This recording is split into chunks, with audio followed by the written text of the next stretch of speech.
I am happy to join with you today in what will go down in history as the greatest demonstration for freedom in the history of our nation.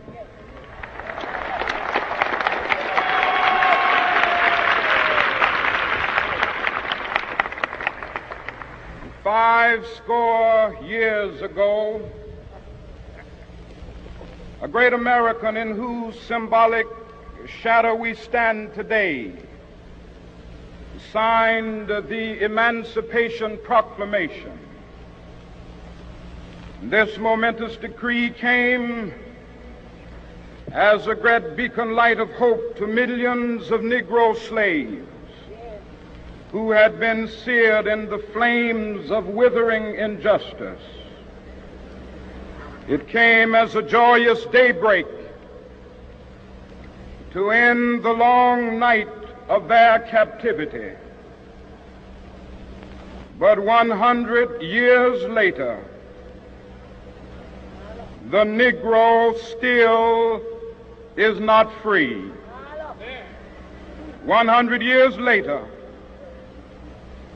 the life of the Negro is still sadly crippled by the manacles of segregation and the chains of discrimination.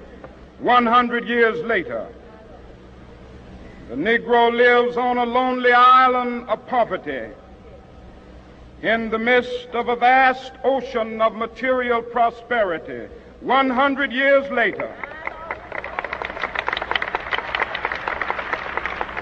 the Negro is still languished in the corners of American society and finds himself in exile in his own land. And so we've come here today to dramatize a shameful condition. In a sense, we've come to our nation's capital to cash a check. When the architects of our republic wrote the magnificent words of the Constitution and the Declaration of Independence, they were signing a promissory note to which every American was to fall heir. This note was a promise that all men, yes, black men as well as white men, would be guaranteed the unalienable rights of life, liberty, and the pursuit of happiness. It is obvious today that America has defaulted on this promissory note insofar as her citizens of color are concerned.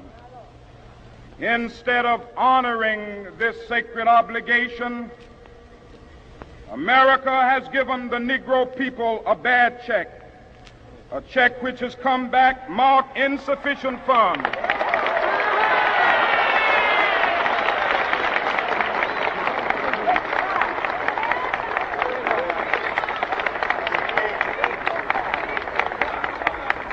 But we refuse to believe that the Bank of Justice is bankrupt. We refuse to believe that there are insufficient funds in the great vaults of opportunity of this nation. And so we've come to cash this check, a check that will give us upon demand the riches of freedom and the security of justice.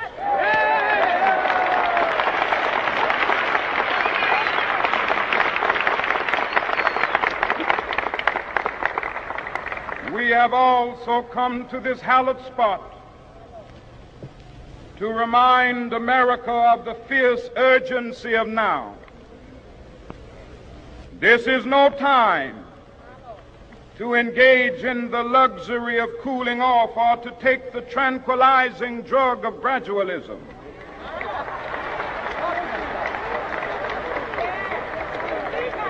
Now is the time to make real the promises of democracy.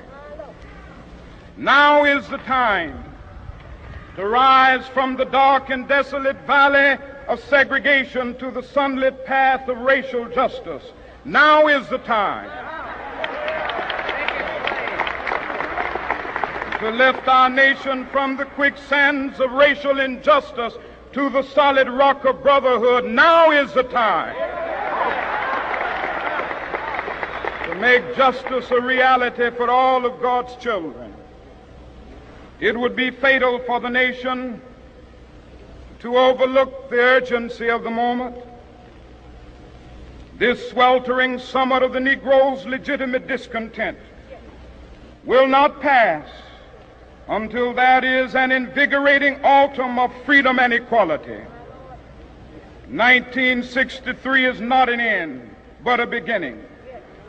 Those who hope that the Negro needed to blow off steam and will now be content will have a rude awakening if the nation returns to business as usual.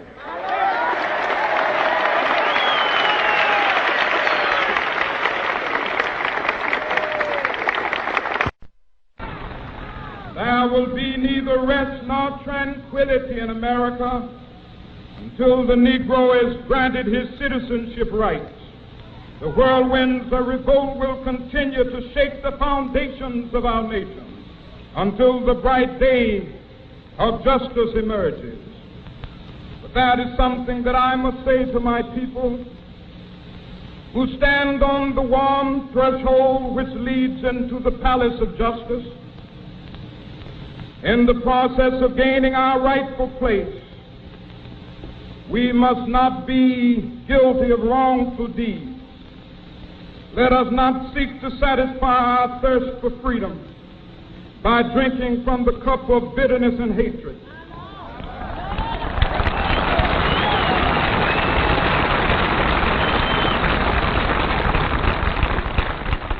We must forever conduct our struggle on the high plane of dignity and discipline. We must not allow our creative protests to degenerate into physical violence. Again and again, we must rise to the majestic heights of meeting physical force with soul force. The marvelous new militancy which has engulfed the Negro community must not lead us to a distrust of all white people. For many of our white brothers, as evidenced by their presence here today, have come to realize that their destiny is tied up with our destiny.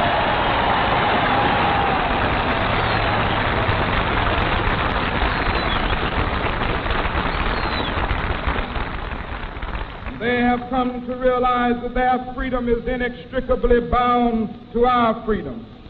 We cannot walk alone. And as we walk, we must make the pledge that we shall always march ahead. We cannot turn back. There are those who are asking the devotees of civil rights, when will you be satisfied? We can never be satisfied as long as the Negro is the victim of the unspeakable horrors of police brutality. We can never be satisfied as long as our bodies, heavy with the fatigue of travel, cannot gain lodging in the motels of the highways and the hotels of the cities.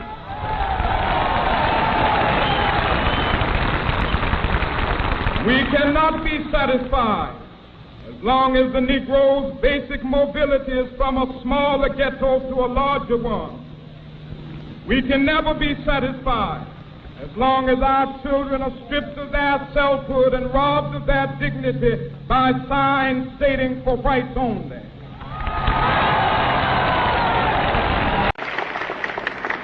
We cannot be satisfied as long as a Negro in Mississippi cannot vote and a Negro in New York believes he has nothing for which to vote.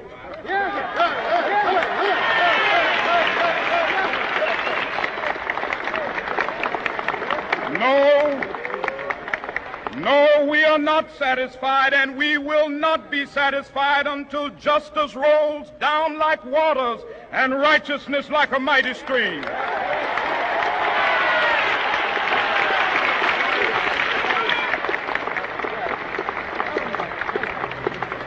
I am not unmindful that some of you have come here out of great trials and tribulations. Some of you have come fresh from narrow jail cells.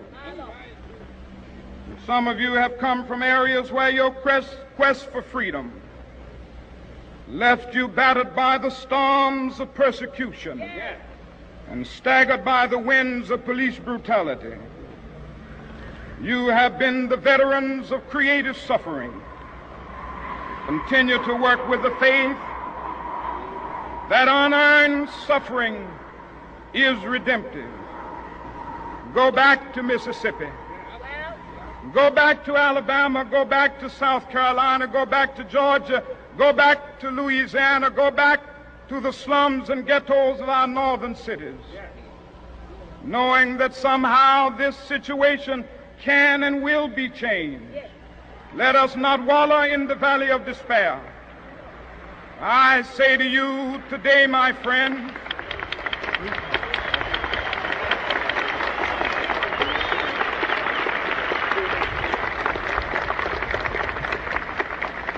so even though we face the difficulties of today and tomorrow, I still have a dream. It is a dream deeply rooted in the American dream. I have a dream that one day this nation will rise up and live out the true meaning of its creed.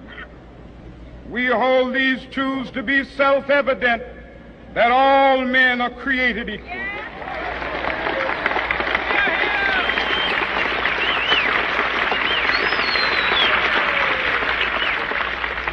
I have a dream that one day on the red hills of Georgia, the sons of former slaves and the sons of former slave owners will be able to sit down together at the table of brotherhood. I have a dream that one day even the state of Mississippi, a state sweltering with the heat of injustice, sweltering with the heat of oppression, will be transformed into an oasis of freedom and justice. I have a dream that my 4 little children will one day live in a nation where they will not be judged by the color of their skin, but by the content of their character. I have a dream today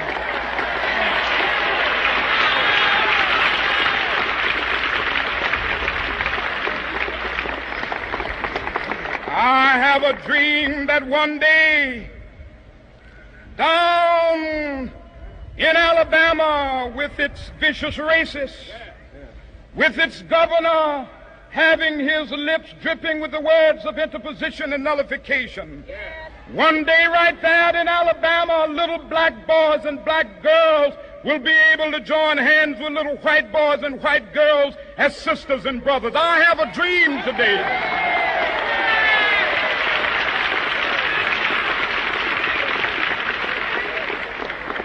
I have a dream that one day every valley shall be exalted, and every hill and mountain shall be made low. The rough places will be made plain, and the crooked places will be made straight. And the glory of the Lord shall be revealed, and all flesh shall see it together. This is our hope. This is a faith that I go back to the South with. With this faith, we will be able to hew out of the mountain of despair a stone of hope.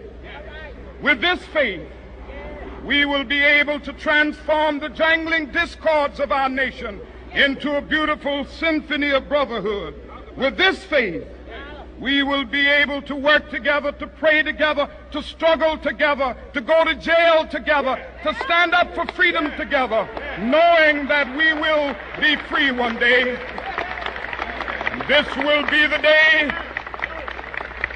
This will be the day when all of God's children will be able to sing with new meaning, "My country, tears of thee.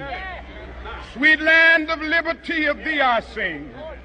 Land where my fathers died, land of the pilgrim's pride. From every mountainside, let freedom ring. And if America is to be a great nation, this must become true. And so let freedom ring from the prodigious hilltops of New Hampshire. Let freedom ring from the mighty mountains of New York. Let freedom ring from the heightening Alleghanies of Pennsylvania. Let freedom ring from the snow-capped Rockies of Colorado. Let freedom ring from the curvaceous slopes of California. But not only that, let freedom ring from Stone Mountain of Georgia. Let freedom ring from Lookout Mountain of Tennessee. Let freedom ring from every hill and molehill of Mississippi, from every mountainside.